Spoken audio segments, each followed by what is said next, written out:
And I'm tired of this separation of church and state junk that's not in the Constitution. Adopt a distinctly Christian preamble, and then all the 10 commandments must be legislated. And I'm a Christian, and I say it proudly. We should be Christian nationalists. Russia is a Christian nationalist nation. I identify more with Russian, with Christian values than I do with Joe Biden. People that are suppressing Christianity, they must be absolutely annihilated.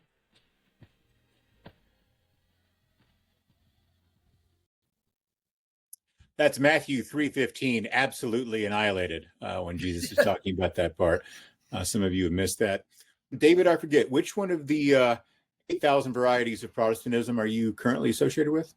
The last one that I haven't been schismed out of. Right. So you're a walking schism. You're a walking schism. And schism in yourself, and a source of schism in it. I go to a non-denominational Bible church that is in Nashville. So I was part of the Presbyterian Church in America. Now I go to a non-denominational Bible church in Nashville. Yeah. And from your point of view, what's the temperature of this kind of Christian religious politics in the United States right now? Having recently been invited to talk about how to guide pastors through these divided political times, and then uninvited because these times are so divided politically. Yeah, the way I would describe it is you have the politically active segment of the evangelical church is radicalizing dramatically. But I noticed I said the politically active segment of the evangelical church, because the evangelical church writ large, it's just a mistake to view it as like a deeply political entity. The average person in the pews is really a casual political participant. They will vote, they'll show up and vote. But as far as like being an actual activist, being deeply engaged day to day, that's just not the way it is. But the segment of people who are deeply engaged politically, I have seen a radicalization in the last 9 years that I never thought that I would see before. And it's creating a lot of strains within families, within congregations, within denominations. And so, for example, when I was uninvited, or the panel that I was supposed to speak at was canceled, it was not that there was this big groundswell in the PCA, get rid of David French. It was that there was a very small, very active, very radicalized segment he's an apostate, he's a heretic, he's a wolf, all of that. And churches are struggling to deal with this. And one of the ways that they're dealing with it right now is, unfortunately, by just appeasing them, kind of giving in to them, granting them what they want in the name of peace. Meanwhile, the majority of people who don't follow this stuff, who aren't a big part of it, are often kind of confused as to what's going on, quite frankly. It's just not front and center for them. Paul, you are nodding along enthusiastically in a way that makes me think you have something you would like to add right now. I disagree with everything David French says. No, I just to echo kind of how you started out, this idea of America as a Christian nation has become a slogan, a tribal shibboleth. It's a way of saying kind of what side of the culture war are you on, which is silly because nuance is always appropriate. America is a Christian nation, as you said, demographically, culturally, historically, but not prescriptively. And if you want a good one-sentence definition of Christian nationalism, it's the people who say America is a Christian nation and the government should keep it that way. That's Christian nationalism right there. If you center our public policy around keeping America a Christian nation culturally, theologically, that's Christian nationalism, and it's constitutionally wrong. I think it's theologically wrong, and it's also impractical, unworkable, and incoherent. That's theologically why I think Christian nationalism is a bad idea, and why Lauren Boebert is wrong about separation of church and state. Ramesh, you wanted to give Lauren Boebert a hand. Oh boy, thank you for that. That's a great intro. Look, I would, in one thing that I think really plagues these discussions is the ambiguity of certain phrases like separation of church and state. Yeah. So by separation of church and state, you can simply mean you don't want an established church. You don't want a fusion of church and state. But you could also mean something like there should be no Bladensburg cross flying on public land.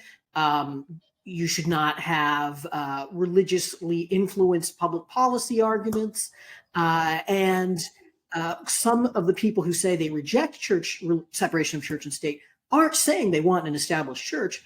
They're saying that they reject those extreme interpretations of what that means. Now, whether that's what Lauren Boebert has in mind, I don't know. But I just think it's important to be careful about that phrase. It's one reason why I actually myself tend not to use it as much as possible. Yeah, and let me agree with that. And that's one of the reasons why theologically I like to describe the distinct jurisdictions rather than using that phrase, separation church and state. I'm very comfortable with an accommodationist interpretation of the First Amendment. I'm comfortable with religious displays in public spaces, that's fine. And I would very much oppose a state-enforced secularism, which is sometimes what I think we see from the left. But I would strongly oppose, for example, mandated prayers led by teachers in public schools. That would be an example of something I think is deeply wrong. I think you do hear voices sometimes on the nationalist right calling for bring prayer back in the schools, and that is wrong constitutionally and theologically. Yeah. Ramesh, I would like to point out that the phrase "what's on Lauren Boebert's mind" is question begging. Good point. I was just at this national conservatism conference up in Washington, and there was a great deal of talk about a lot of this stuff.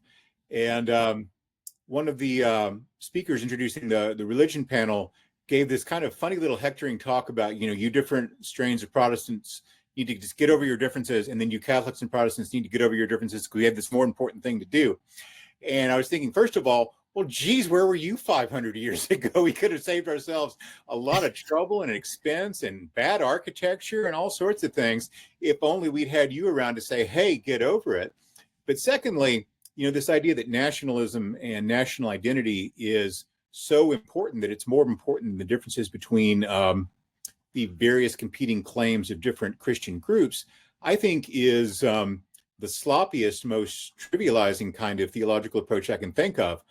The difference between Catholics and Protestants, even among people of good faith and mutually respectful people, are probably historically more important and going to continue to be more important than the difference between the French and the Belgians, or between Austrian nationalism and German nationalism, or whatever's going on within Belgium between the Walloons and the Flemish.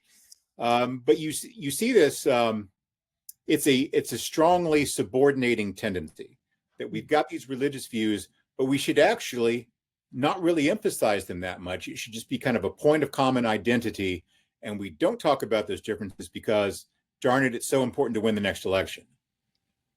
It seems like it's getting the politics upside down from what you would expect from people who actually were what these people often are pointed as being, which is religious fanatics who have a very particular theological view of what the world should look like and want to impose it. Yeah, I mean, good Catholics and good Protestants can be good Americans, as can other people, of course, but good Catholics and good Protestants cannot affirm that it's more important to be a good American than to be a good Christian. But to your point, Kevin, I refer to this subjugation and this use of religious language as a mere supplement for one's political views as political therapeutic deism in my recent book. And we see that profoundly in our politics now. Political therapeutic deism is constituted of beliefs like God is on my political party's side, or my general behavior in politics is justified by the rightness of my political views. And that is rampant in politics right now, particularly in the new right. Yeah. I grew up in West Texas where no one really believed that God cared that much about the outcome of elections, but football games were another issue. I will say what concerns me about the challenge that the new right presents and the need to oppose this very domineering form of sort of Christian imposition is that what it really does is it hollows out the middle space for recognizing the great contributions that Christianity has to make to the public. And so if we're just constantly battling against this Christian imposition, if we're constantly having to send the message that there's sort of this top-down Christian domination is a real threat, I'm worried we're losing the space in our public life to argue for the great gifts that Christianity has to offer in a pluralistic environment. And that's just one of the many, downsides and consequences of polarization and the way that religion has been used in our politics to divide. Michael, I wonder if you could briefly describe what you think. I'm sorry, go ahead, Ramesh, please. Yeah, I think I would put it a different way. I'm not really worried about sort of an aggressive Christianity using state power, because I think the people that we really are talking about who are serious about this are basically cranks with a lot of online influence, but no real following in the population and no political strategy to develop that following. I think what we're seeing is a kind of self-defeating reaction to political marginalization, that as in fact that your foothold in the culture diminishes, you start embracing all of these sort of fantasies about how you could become the dominant force in America again. But what that seems to me to threaten is a kind of wasted energy where you could, as Michael was saying, sort of leaven our country with the influences of a sound understanding of morality that is influenced by religion. That I think you're not seeing, in part because some of the people who should be exerting that influence are instead going down these sort of crazy blind alleys. So the idea of Christians coming in and influencing public policy by sort of an emphasis on humanity and human dignity and the dignity of human life, that's all great, but there are a billion Hindus that can make a very similar case. What's distinctively Christian about the Christian policy agenda? I would be reluctant to say that there is a detailed, specifically Christian policy agenda, and Christians should be reluctant and humble about making such claims. But I would not be reluctant to make the argument that Anglo-American democracy, Western democracy, is uniquely a fruit or a product of Christianity. And in many ways, American democracy is the fruit of Anglo-Protestant Christianity, with some unique insights about human nature and human dignity that you would not find with the same emphasis in other religious traditions.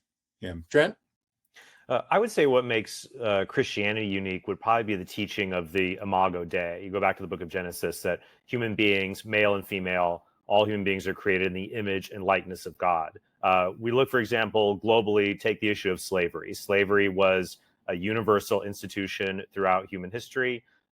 It was Christians, I believe Catholics in France in the late Middle Ages that first started to abolish slavery. And it's because of that universal recognition of the image and likeness of God in every person, regardless of race, ethnicity, being male or female, or their place in society.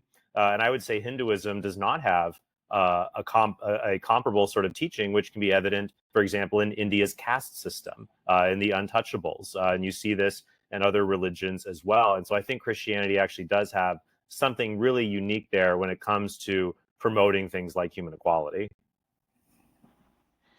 I would, the way I'd put it is Christianity properly understood inculcates certain virtues that would translate into political life in a way that is entirely beneficial to human society. That, in other words, as Trent was talking about, human beings created in the image of God and worthy of being treated with dignity and respect. Values and virtues, like when you talk about Micah 6:8, what does the Lord require of you? To act justly, love mercy, and to walk humbly. These values, when you push them into the public square, properly understood, I think are entirely beneficial. And we don't even really have to make an argument, certainly in political discussion, whether these virtues are exclusive to Christianity, dominant in Christianity versus other religions. But if we stick to our knitting and we are followers of Jesus, as well as, imperfect human beings can be, that will translate particular virtues into the public square and particular values into the public square that I think are very, very good. If you look from like the 1930s to the 1960s, the big conflict really between Catholics and Protestants is, can Catholics be Americans? I mean, you have Al Smith, first Catholic candidate attempting to run for president, and his faith is ultimate. You know, that's what he was targeted for and why he lost trying to become president in 1928. You had JFK having to assuage people's fears on that. The old Jack Chick tracks that would even now, purveying those fears of like Susie swears allegiance to another flag and another sovereign monarch. And but I think now what's come from that is people say, oh yeah, well of course you can be a Catholic and be an American. You just have to be like a Biden Pelosi Catholic. And that's and it's like, what's the real kind of Catholic? You're not. It's the same as you have was representative are you the right kind of religious person? So we have modern secularism trying to create a kind of counterfeit religion. Like Eric Swalwell was trying to gotcha Ben Shapiro. Like, do you think homosexuality is a sin? And he's like, yeah, I'm an observant Jew. You got me. As if there's this idea among the secular left that just like doesn't even know what religion is, except for some kind of weird caricature of the safe mainstream versus what it actually has been for thousands of years.